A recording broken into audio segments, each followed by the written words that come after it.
चलो होमवर्क लिखो पहले। अगला चैप्टर का लिखना है ना, नाम क्या उसका? पृष्ठ रसायन।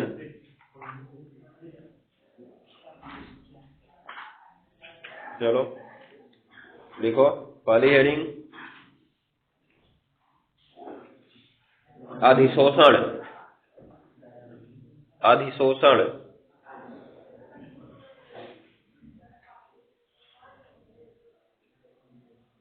हो गया ना? अधिशोषण। अब इसमें लिखो दूसरा नंबर, अधिशोषण और अवशोषण में अंतर।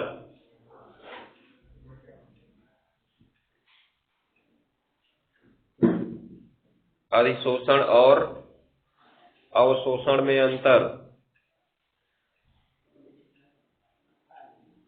अधिशोषण और अवशोषण में अंतर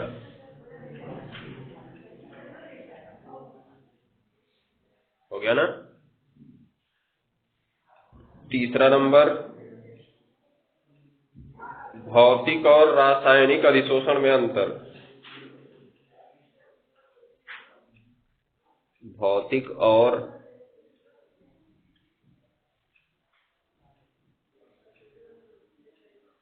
रासायनिक अधिशोषण में अंतर।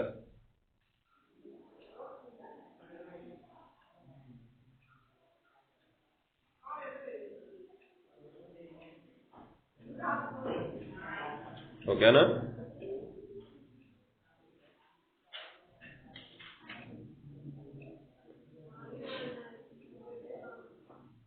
कैट हो गया? उत्प्रेरण पढ़ाया गया है।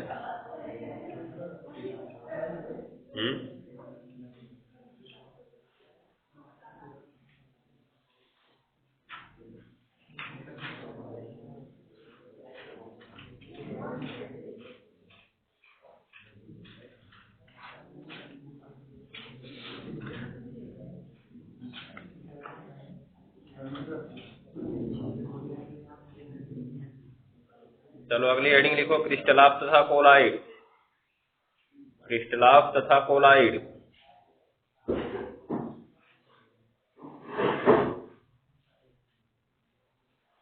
हो गया? फिर अगला नंबर, विलेय के कणों के आकार के आधार पर। विलेय के कणों के आकार के आधार पर विलयन के प्रकार। विलयन के प्रकार।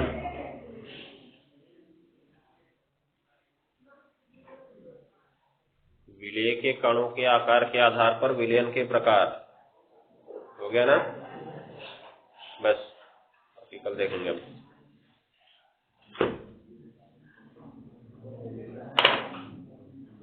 चलो अभी इधर देखते हैं हम लोग। कल हम लोग शुरू किए थे CFT का उपयोग। जल्दी करो, आज इसको खत्म कर दिया जाए, कल से अगला चैप्टर शुरू करें। कार्बनिक रसायन अब शुरू किया जाए। देखो हेडिंग हमने लिखा था CFT के उपयोग। उसमें पहला नंबर पढ़े थे संकुल यौगिकों में धातु आयन का इलेक्ट्रॉनिक विन्यास ज्ञात करने में। ठीक है ना? तो अगर धातु आयन का इलेक्ट्रॉनिक विन्यास ज्ञात करना था तो हम यहाँ पे धातु आयन के केवल d ऑर्बिटल की चर्चा करते हैं, अन्य ऑर्बिटलों की चर्चा नहीं करते हैं। ठीक है?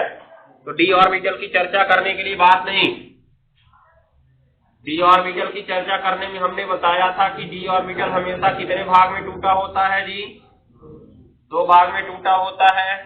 या तो T2G ऊपर रहेगा या तो EG ऊपर रहेगा। यहाँ पे हमने EG को ऊपर किया है, इसका मतलब कौन सा क्षेत्र आ रहा है? यहाँ हमने EG सेट को ऊपर किया है, इसका मतलब कौन सा आ रहा है? चतुष्फल की, अष्टफल की। तो अब ध्यान से देखो, जब इनमें इलेक्ट्रॉन भरने जाएंगे तो हम जानते हैं डी उपकोष में 1 से लेकर कितने इलेक्ट्रॉन हो सकते हैं? 10 इलेक्ट्रॉन हो सकते हैं। तो पहला इलेक्ट्रॉन भरेंगे, यहाँ पे दुर्बल लिगेंड आए चाहे प्रबल लिगेंड आए, ठीक है ना, तो पाला भर देंगे, इसमें भी पाला ऐसे ही भरेगा, दुर्बल में दूसरा ऐसे भरेगा, प्रबल में भी दूसरा ऐसे भरेगा, दुर्बल में तीसरा ऐसे भरेगा, प्रबल में भी तीसरा ऐसे भरेगा, होगा ना। लेकिन अब जब चौथा इलेक्ट्रॉन आया था तो हमने कहा दुर्बल में कहाँ जाएगा, ऊपर चला जाएगा, लेकिन क्या प्रबल में ऊपर जा पाएगा, नहीं जा पाएगा, नीचे ही युग्मित हो जाएगा। ऐसे ही जब पांचवा भरेंगे तो यहाँ भर जाएगा और इसका पांचवा यही युग्मित होगा, छठवां भरेंगे तो फिर नीचे से भी युग्मित होना शुरू होगा ये, क्योंकि हुंड के नियम के अनुसार जब सभी डिब्बों में एक एक इलेक्ट्रॉन हो जाएंगे तब युग्मित होना शुरू होगा, होगा ना। हुंड का नियम यही कहता है कि जब सभी डिब्बों में एक एक इलेक्ट्रॉन हो जाएंगे तब युग्मन शुरू होगा। अब देखो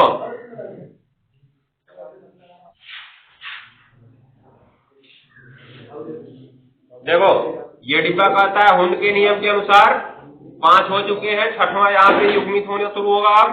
और जबकि प्रबल क्षेत्र में क्या हुआ, पहला, दूसरा, तीसरा, चौथा, पांचवा और यहाँ पे क्या हो जाएगा, छठवां। अब सातवां इलेक्ट्रॉन आया, ये यहाँ जाएगा,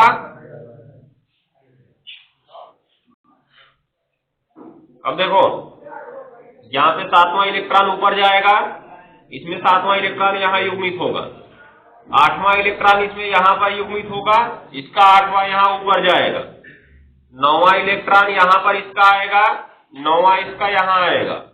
देखो 9वें इलेक्ट्रॉन में कोई परिवर्तन नहीं दिख रहा है, 10वां इलेक्ट्रॉन इसका भी यहाँ आएगा और 10वां इसका भी यहाँ आएगा, मतलब 10वें में कोई परिवर्तन नहीं। तो प्रारंभ में 1, 2, 3, फिर 9 और 10, इनमें कोई परिवर्तन नहीं होता है। बीच के इलेक्ट्रॉनों में परिवर्तन होता है, किसके कारण, दुर्बल क्षेत्र और प्रबल क्षेत्र के कारण। इसका कारण क्या था दोनों का, माध्य युग्मन ऊर्जा और CFSE। अगर CFSE अधिक था तो हुंड के नियम के विरुद्ध युग्मन हुआ है, और CFSE कम था तो हुंड के नियम से युग्मन हुआ है, ठीक है। तो इसमें जो नया शब्द आया है माध्य युग्मन ऊर्जा, पहले हम उसको पढ़ लेते हैं तब शुरू करते हैं। तो हेडिंग लिखो, हेडिंग लिख लिए थे ना, उसके अंदर हेडिंग लिखो माध्य युग्मन ऊर्जा। माध्य युग्मन ऊर्जा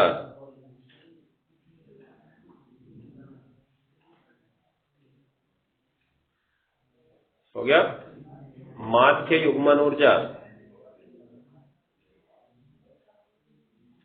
तो लिखो यह, या ऐसे लिखना, माध्य युग्मन ऊर्जा वह ऊर्जा है, माध्य युग्मन ऊर्जा वह ऊर्जा है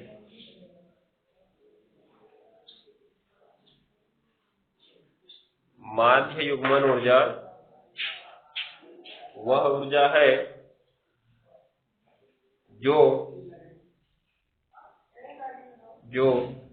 किसी उपकोष के ऑर्बिटल में, जो किसी उपकोष के ऑर्बिटल में,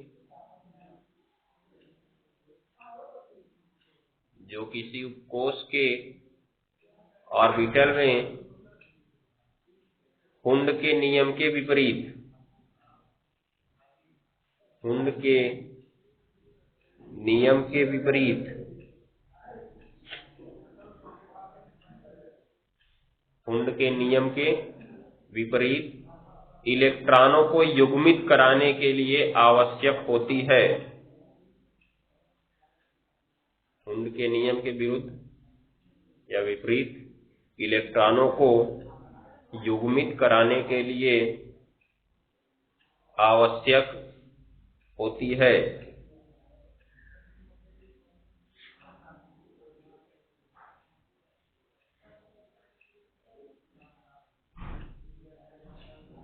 हो गया ना,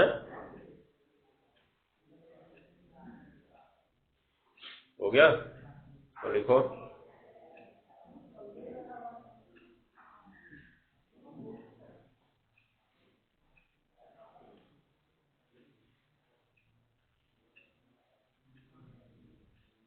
एक सिंगल इंडिकेट पॉइंट नीचे लिखना, यदि यदि CFSE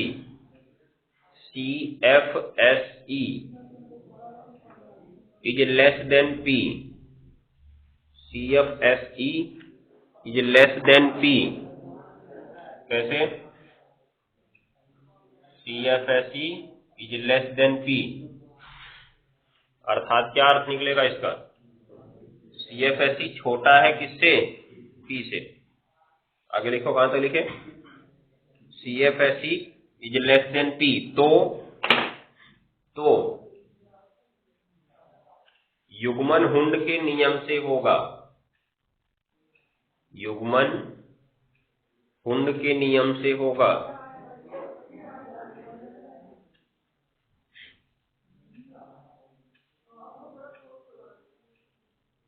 हो गया? जबकि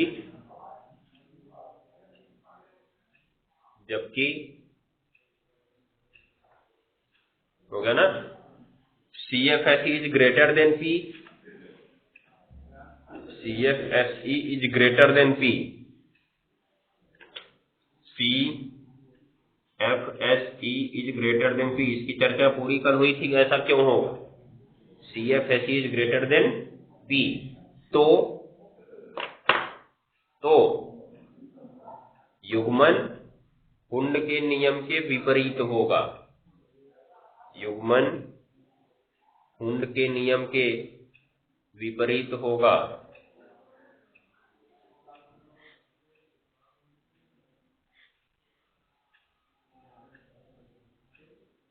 हो गया ना? नीचे पैराग्राफ चेंज करके लिख सकते हो, अतः इस आधार पर किसी संकुल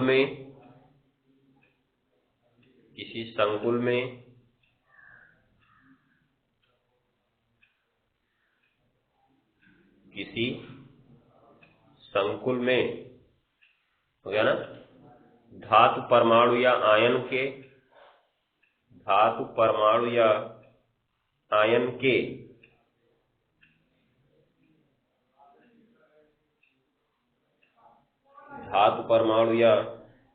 आयन के हो गया, डी ऑर्बिटल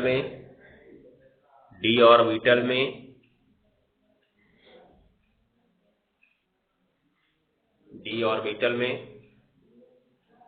हो गया, इलेक्ट्रॉन निम्न प्रकार भरेंगे,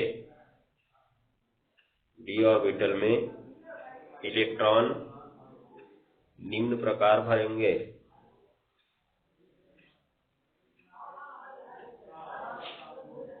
हो गया ना? चलो देखो,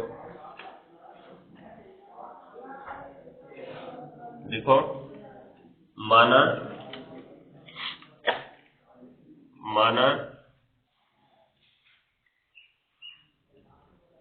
किसी अष्टफलकीय क्षेत्र लिगैंड की उपस्थिति में किसी अष्टफलकीय लिगैंड क्षेत्र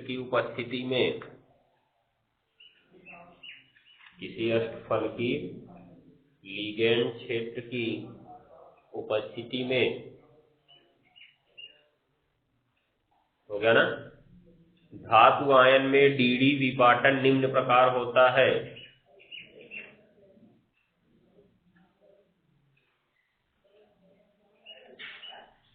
धातु आयन में डी विपाटन निम्न प्रकार होता है।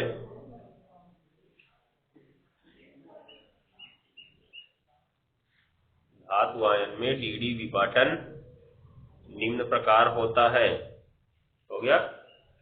अब देखो, अष्टफलकीय क्षेत्र है, पहले तो इसका अपभ्रष्ट डी ऑर्बिटल दिखा दिया जाए। हो गया ना? और ये कितने भागों में टूटता है जी? 2 भागों में टूटता है ना। तो पहला वाला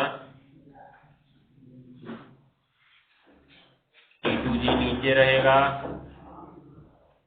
और Eg ऊपर रहेगा।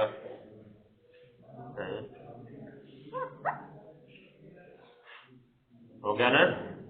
बनाओ इसको।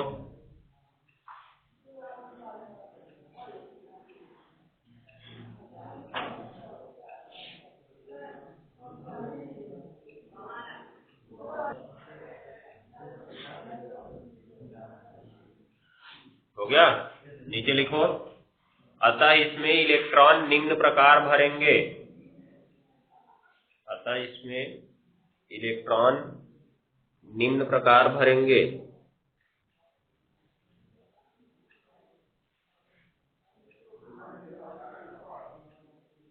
हो गया?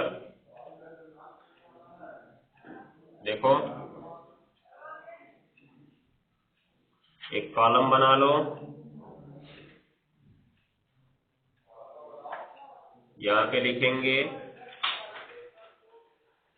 डी उपकोष में इलेक्ट्रॉन, और यहाँ पे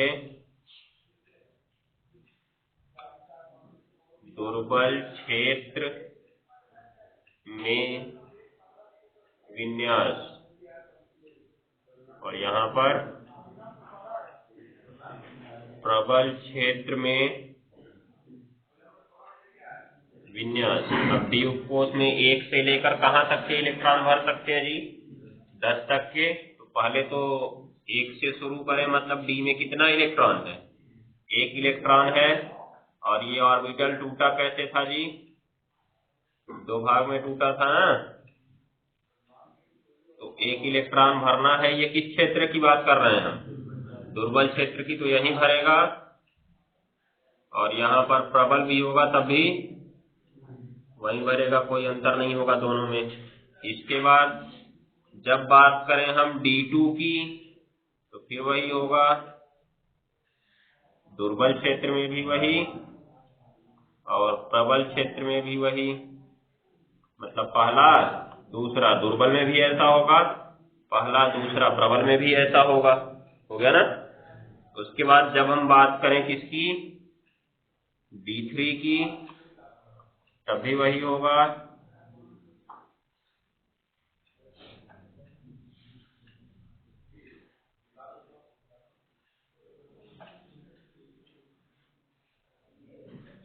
हो गया?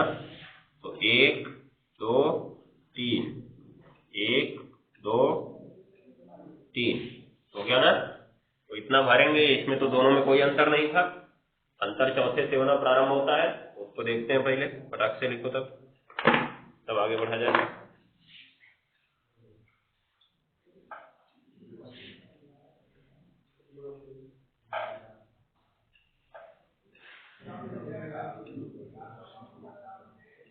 अब नीचे लिखना, इसके नीचे लिखो अब, परंतु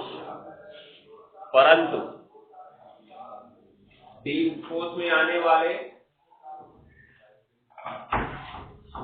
परंतु डी उपकोष में आने वाले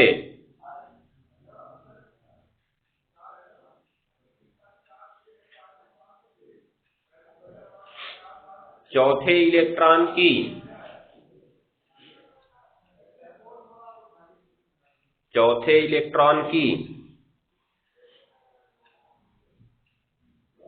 दो स्थितियां हो सकती हैं।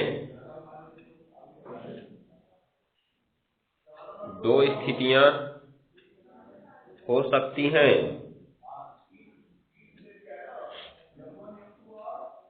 दो स्थितियां हो सकती हैं। पहला नंबर,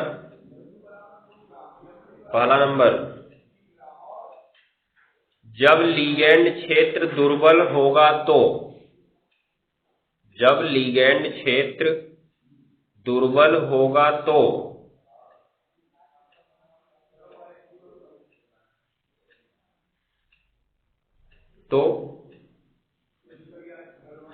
हो गया ना? जब लिगैंड क्षेत्र दुर्बल होगा तो CFSE का मान, CFSE का मान हो गया ना। P से कम होगा, P से कम होगा, हो गया। इसलिए इलेक्ट्रॉन कुंड के नियम के अनुसार ईजी सेट में प्रवेश कर जाएगा। कुंड के नियम के अनुसार ईजी सेट में प्रवेश कर जाएगा।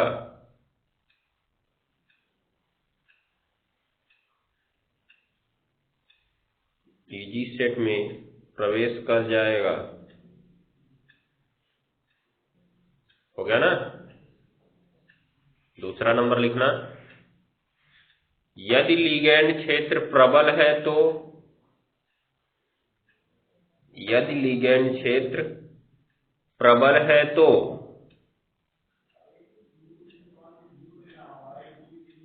यदि लिगैंड क्षेत्र प्रबल है तो, हो गया ना। CFSE का मान, CFSE का मान P से अधिक होगा, P से अधिक होगा, हो गया।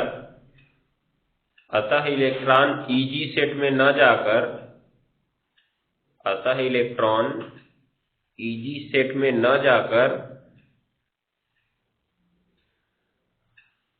ईजी सेट में न जाकर, हो गया, कुंड के नियम के विरुद्ध, कुंड के नियम के विरुद्ध, कुंड के नियम के विरुद्ध T2G में ही युग्मित होने लगेंगे। कुंड के नियम के विरुद्ध T2G में ही युग्मित होने लगेंगे।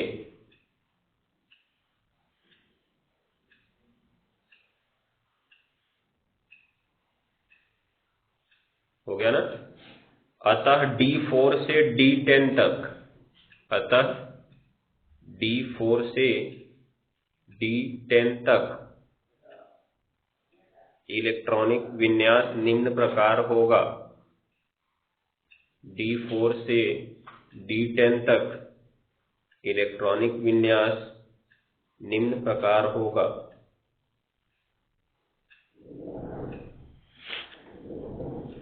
हो गया। तो देखो जी इधर, अब D4 से आगे बनाया जाए, D4, D5 और D6। देखो इधर, अब 4 ठो भरना है ना, तो दुर्बल क्षेत्र में 1, 2, 3 और चौथा कहाँ चला जाएगा जी? ईजी में चला जाएगा। लेकिन अगर इसमें 4 भरना है तो 1, 2, उसके बाद 3, चौथा ऊपर नहीं जाके कहाँ युग्मित हो जाएगा जी? D2G में ही युग्मित हो जाएगा। और जबकि यहाँ किसमें पहुंच गया? ईजी में पहुंच गया। ठीक है ना। ऐसे ही जब D5 की बात करेंगे तो दुर्बल क्षेत्र में कुंड के नियम से सभी डिब्बों में पहले एक एक इलेक्ट्रॉन, ठीक है ना। तो 1, 2, 3, ऊपर 4 और ये 5। लेकिन हुंड के नियम के विपरीत 1, 2, 3, 4 और 5 यही युग्मित होने लगा। दिखाई दे रहा है ना, अभी ऊपर नहीं जा सकता है। उसके बाद D6 की बात करो, 1, 2, 3, 4, 5 और जब सब में 5 हो गया तब हुंड का नियम कहता है कि अब युग्मन शुरू होगा। तो छठवां इलेक्ट्रॉन अब फिर यहाँ पे आएगा ना। ये चीज को ध्यान में रखना है। उसके बाद देखो इसमें कैसे भरेगा, 1, 2, 3 जाना तो ऊपर चाहिए था, लेकिन यहाँ पे CFSE अधिक था इसलिए इलेक्ट्रॉन यही युग्मित होने लगे। तो इसमें 6 इलेक्ट्रॉन इस तरह से भरेगा, इसमें 6 इलेक्ट्रॉन इस तरह से भरेगा। अभी देखो 6 तक प्रबल क्षेत्र के लिगैंड में ईजी में एक भी इलेक्ट्रॉन नहीं गया है, देख रहे हो ना, जबकि इसमें चला गया है। दिखाई दे रहा है। तो ज्यादा अयुग्मित इलेक्ट्रॉन किसमें मिल रहे हैं, दुर्बल वाले में कि प्रबल वाले में? दुर्बल वाले में ज्यादा अयुग्मित मिल रहे हैं ना। इसीलिए तो हमने कहा था दुर्बल क्षेत्र वाले में उच्च चक्रण यौगिक बनते हैं। उच्च चक्रण यौगिक और उसमें कौन से बने थे? न्यून चक्रण यौगिक, क्योंकि ये अयुग्मित इलेक्ट्रॉनों की संख्या कम थी या शून्य थी। ठीक है ना, ये चीज को ध्यान में रखना। यहाँ से व्याख्या भी हो जाती है कि कैसे हुआ था, ये नोट कर सकते हो। अब देखो, अगर हम D7 का बनाना चाहें, D7, तो देख लो D7 का कैसे बनेगा। D7 की अगर बात करो तो इसका T2G और ऊपर इसका EG, और इधर इसका T2G और ऊपर इसका EG हो गया ना। अब देखो D7 कैसे भरेगा, इसमें 1 2 3 ऊपर जाएगा चौथा ना, 4 5, फिर छठवां यहाँ और सातवां यहाँ, हो गया ना। इसमें कैसे भरेगा? 1 2 3 4 ऊपर जाएगा, यही भरेगा 4 5 6। अब कौन जाएगा ऊपर? सातवां ऊपर जाएगा। ठीक है ना, ये चीज को ध्यान में रखना है। ऐसे ही अगर D8 का बनाना चाहो तो D8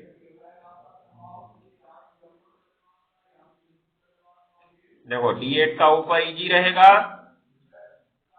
और नीचे T2G, तो 1 2 3 4 5 6 7, उसके बाद 8, हो गया ना।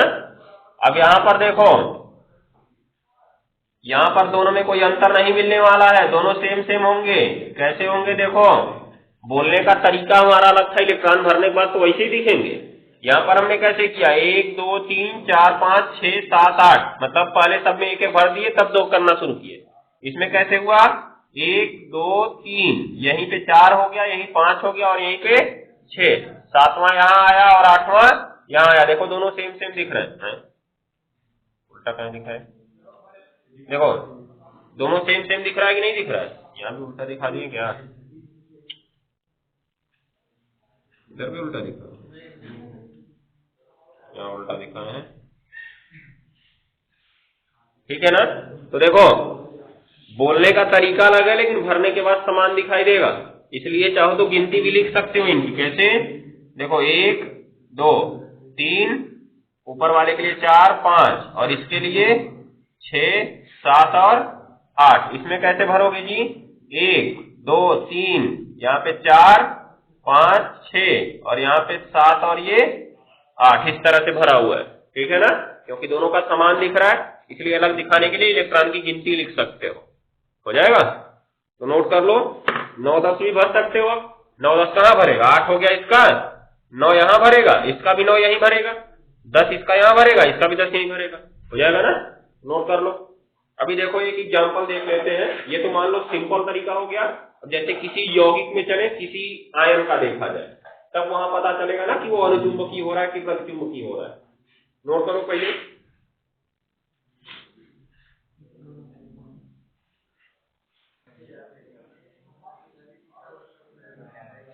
अब नीचे एक इंडिकेट पॉइंट लिखो काली पेन से। किसी संकुल में, किसी संकुल का लिखना, किसी संकुल का चुंबकीय गुण, किसी संकुल का चुंबकीय गुण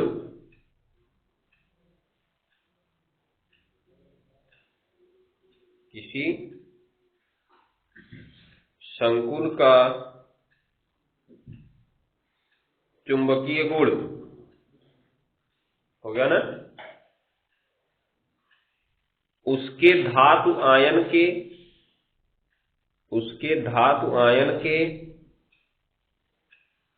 d ऑर्बिटल में उपस्थित, उसके धातु आयन के d ऑर्बिटल में उपस्थित, धातु आयन के d ऑर्बिटल में उपस्थित, हो गया ना। धातु आयन के d ऑर्बिटल में उपस्थित, हो गया ना, अयुग्मित इलेक्ट्रॉनों की संख्या के आधार पर ज्ञात किया जा सकता है। अयुग्मित इलेक्ट्रॉनों की संख्या के आधार पर ज्ञात किया जा सकता है।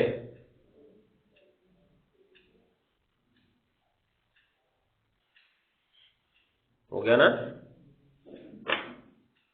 हो गया? नीचे काली पेन से लिख लो,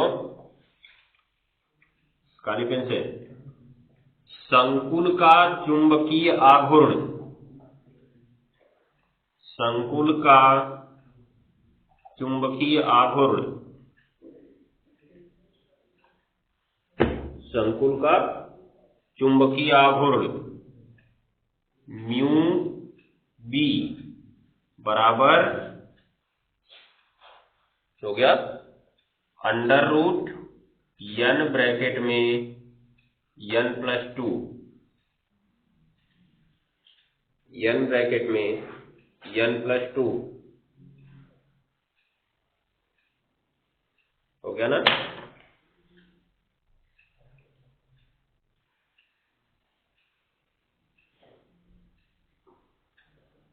जहां n बराबर धातु आयन में अयुग्मित इलेक्ट्रॉनों की संख्या, जहां n बराबर धातु आयन में अयुग्मित इलेक्ट्रॉनों की संख्या,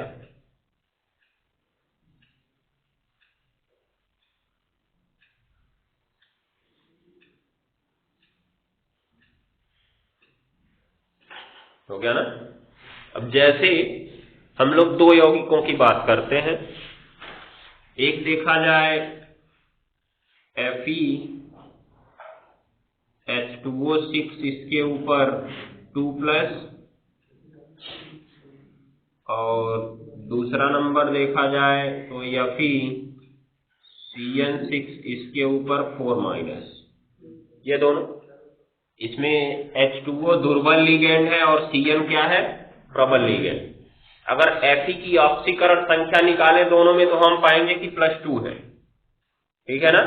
तो हम पता करते हैं कि दुर्बल लिगेंड क्षेत्र में इसका इलेक्ट्रॉनिक विन्यास क्या होता है और प्रबल लिगेंड क्षेत्र में इसका इलेक्ट्रॉनिक विन्यास क्या होता है। तो पहले लिखना शुरू करो।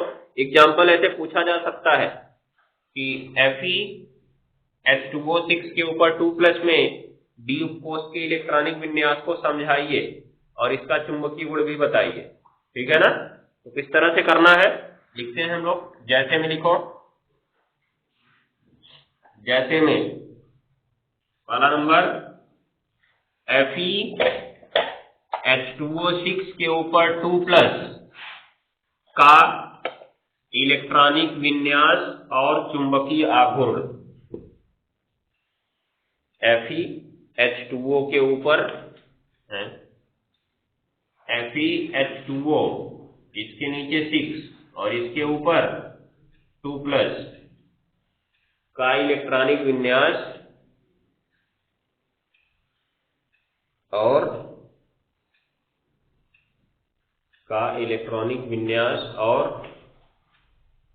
हो गया चुंबकीय आघूर्ण, चुंबकीय आघूर्ण,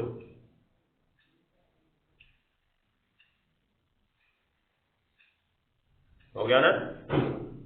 तो अब देखो कैसे करेंगे। पहले तो इसमें चूंकि Fe की ऑक्सीकरण संख्या निकाला जाए तो x + 6 गुणा H2O का 0 बराबर +2, मतलब Fe की ऑक्सीकरण संख्या और प्लस किसका जी? 6 गुणा किसकी? H2O की ऑक्सीकरण संख्या, यही तो हमारा नियम है ना, और बराबर इसका आवेश अर्थात +2। तो इस प्रकार से हम पाते हैं x बराबर +2। इसलिए कौन सा आयन है जी? Fe2+ आयन है। तो जिसकी भी बात करनी हो, बाकी लिगेंड क्या है उसकी तो चर्चा हम खाली दुर्बल और प्रबल में करेंगे ना, बात हमको करनी है धातु आयन की। तो Fe का इलेक्ट्रॉनिक विन्यास लिखो फटाफट, 26 होता है ना, क्या होगा जी? 1s2, 2s2, 2p6, 3s2, 3p6, फिर 4s2 और 3d6 बात करते हैं जब हम Fe2+ की, तो कितने इलेक्ट्रॉन बचते हैं? 24। तो 2 इलेक्ट्रॉन कम करना होगा, और दोनों इलेक्ट्रॉन कहां से निकलते हैं? 4s से निकलेंगे ना, बाहरी कोश से। बाहरी कोश इसमें 4s, अर्थात ये खत्म हो जाएगा, और कौन बचा? 3d6। तो चूंकि CF में हम केवल किस ऑर्बिटल की बात करते हैं? d ऑर्बिटल की बात करते हैं, अर्थात केवल इसको पकड़ा जाएगा, क्योंकि अंदर के तो सब युग्मित दिखाई दे रहा है ना। अब लिखेंगे, चूंकि H2O कैसा लिगेंड है जी? दुर्बल क्षेत्र लिगेंड है, इसलिए 3d6 का इलेक्ट्रॉनिक विन्यास निम्न प्रकार होगा।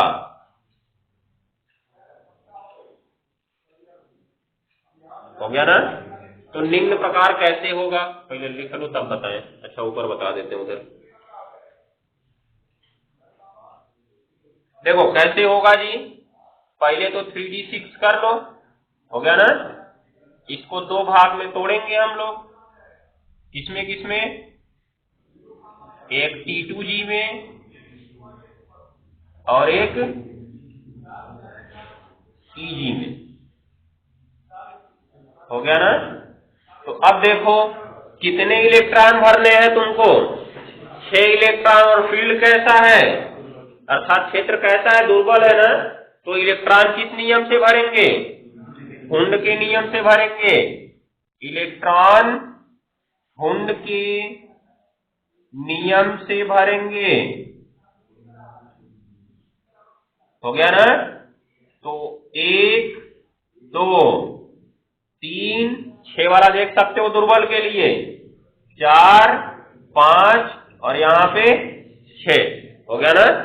तो इसलिए 3d6 का विन्यास, ध्यान से देखना, T2G में कितने इलेक्ट्रॉन मिले हैं? 4। तो T2G 4 हो जाएगा, और EG में कितने मिले जी? 2। तो EG 2 हो जाएगा। होगा ना इस तरह से। अब हमको चुंबकीय आघूर्ण ज्ञात करना है। तो चुंबकीय आघूर्ण के लिए हमको पहले अयुग्मित इलेक्ट्रॉनों की संख्या n पता करनी है। डिब्बा देखते ही पता चल जाएगा हमें कितने अयुग्मित इलेक्ट्रॉन है। 4 अयुग्मित इलेक्ट्रॉन है, तो n की वैल्यू क्या रखनी है? वहां पे 4 रखना है। 4 रख के हम चुंबकीय आघूर्ण निकाल लेते हैं। ठीक है ना। जल्दी इसको छापो, उसके बाद दूसरा वाला हम देते हैं, उसको घर से करके आना तुम लोग। और चैप्टर समाप्त। कल हम लोग शुरू करेंगे अगला चैप्टर। आकृति और कृति नहीं पता चलती है इससे, यही तो बताए थे। उसकी भी कल ही समझाए थे ना कि आकृति पता करनी है तो कहाँ जाना पड़ेगा? VBT में जाना पड़ेगा। ये तो पहले में कह दिए कि अष्टफल की है। कौन ऊपर गया? यहाँ पे EG ऊपर गया ना। पहले में पता है अष्टफल की। यहाँ तो खाली 2 ही आकृति की बात करता ना, एक चतुष्फल की और एक अष्टफल की। तो अगर EG ऊपर है तो अष्टफल की है, T2G ऊपर की होते चतुष्फल की होता। हो गया ना। वैसे भी इनके पास कितना लिगेंड दिख रहा है? 6 लिगेंड। तो कैसा क्षेत्र है? अष्टफल की क्षेत्र हो जाएगा ना। 4 होता तो चतुष्फल की। बस नोट करो, या कोष्ठक में लिख देना। क्योंकि कितने लिगेंड है? 6 लिगेंड है, इसलिए यह कैसा होगा? अष्टफल की। अब इन्होंने खुद माना था। कैसे जी? जब हम लोग DD विपाटन पढ़ रहे थे, तो जब वहां हमने पढ़ा अष्टफलकीय क्षेत्र में DD विपाटन, तो इसमें कहा गया था कि इसमें 6 लिगेंड अक्षों के बीच से आते हैं। अक्षों के अनुदिश आते हैं। अक्षों के अनुदिश आते हैं। इसमें 6 लिगेंड अक्षों के अनुदिश आते हैं, जिससे EG सेट वाले ऑर्बिटल अधिक प्रतिकर्षण का अनुभव करते हैं। परिभाषा में ही लिखवाया गया ना कि अष्टफलकीय क्षेत्र में कितने लिगेंड आएंगे? 6 लिगेंड आएंगे। अर्थात अगर 6 लिगेंड आ रहे हैं तो कैसा क्षेत्र होगा? अष्टफलकीय होगा। और वो अष्टफलकीय हमको पीछे के नियम से ही पता चलेगा, VBT से। ये सिद्धांत तो खाली मुख्य रूप से चुंबकीय गुण और रंग की व्याख्या करने के लिए आया था। समझ गए कि रंग कैसे होता है। अब देखो रंग कैसे होगा, कल भी इसको समझा दिए थे कि जो इसके नीचे वाला ये इलेक्ट्रॉन है ना, अगर इसको और ऊर्जा दे दी जाए, जैसे हमने कल कहा था कि 12 देने के बाद यहाँ रुक गया था ना, वो 12 नहीं 13 देने के बाद यहाँ पे रुक गया था ना। अब अगर उसको और दे के बढ़ा दिया जाए, 13 कर दो, 14 कर दो, 15 कर दो, तो वो ऊर्जा को ग्रहण करेगा और कहां चला जाएगा, ऊपर चला जाएगा और कुछ देर रहेगा, और जिस ऊर्जा को उसने ग्रहण किया था उसी ऊर्जा को फिर से क्या कर देगा, निकाल के अपने स्थान पे चला आएगा। तो जो ऊर्जा ग्रहण किया वो एक विकिरण के रूप में ग्रहण किया होगा, अर्थात किसी रंग की ऊर्जा को ग्रहण किया होगा, और निकालता है उसके पूरक रंग की ऊर्जा को, तो यौगिक का वही रंग हमें दिखता है। समझ गए, ये चीज को ध्यान में रखना है। तो यही इनके रंग का कारण था, मतलब इलेक्ट्रॉनों का विस्थानीकरण, अपने स्थान से कहीं दूसरी जगह जाना फिर अपने स्थान पर आना।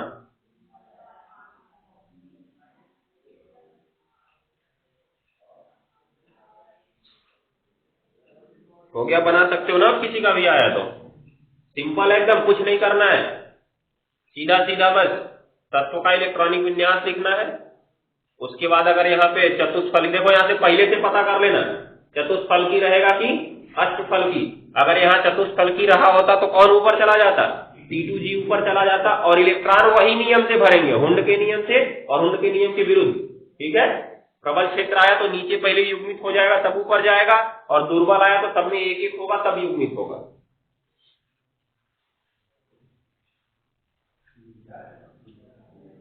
देखो कैसे छापोगे, पहले तुम लोग ये पूरा नीचे तक छाप लेना, तब लास्ट में इसको छापना है, पहले नहीं इसको बना लो, इलेक्ट्रॉनिक विन्यास जन्म ही नहीं कि पहले उसको बना लेना। उसके बाद यहाँ देखो एक चीज ये भी देख लो, ये ऐसे इसके बाद लिख लेना, चूंकि अयुग्मित इलेक्ट्रॉन n बराबर कितने अयुग्मित इलेक्ट्रॉन है जी, 4, इसलिए μv बराबर √n ब्रैकेट में n+2, मतलब अंडर रूट देखो 4 गुणा 4 + 2, अर्थात करड़ी में 4 गुणा 6, कितना होगा जी, 4 का वर्गमूल निकल जाएगा, 6 का नहीं निकलेगा। हो गया ना, यही हमारा हो गया इसका चुंबकीय आघूर्ण। अगर इसका करड़ी निकालना चाहना तो निकाल लेना, लिख देना आता है इसका चुंबकीय आघूर्ण 2 करड़ी में 6 है, इसलिए यह क्या होगा, अनुचुंबकीय होगा।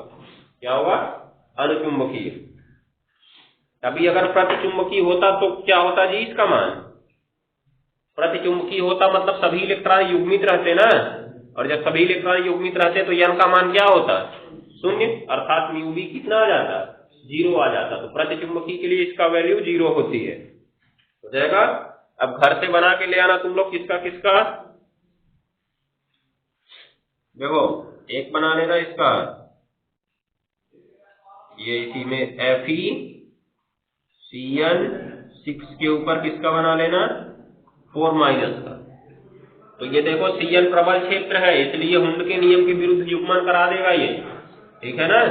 उसके बाद ये देख लो COF6, इसके ऊपर 3- और फिर NH3 इसके ऊपर 3+, ये वाला बना लेना कोबाल्ट वाला।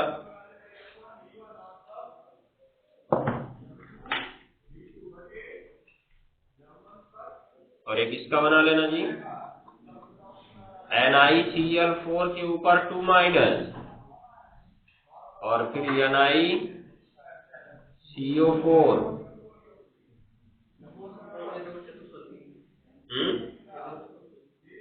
ये वाला चतुष्फलकी में आएगा, ठीक है ना। और उसके बाद ये सब अष्टफलकी में जाएंगे, क्योंकि 6 लिगेंड है इनमें।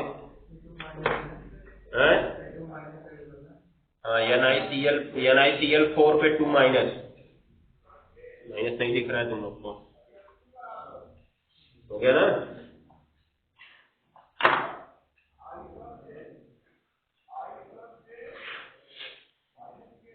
चलो इन सबको बना के ले आओ, खत्म हो चुका है चैप्टर। उपयोग था, उपयोग पढ़ना नहीं है हमको। कल से शुरू करते हैं कार्बनिक रसायन। इस बार कार्बनिक पूरा खत्म कर दिए, कोई चैप्टर नहीं छोड़े पहले।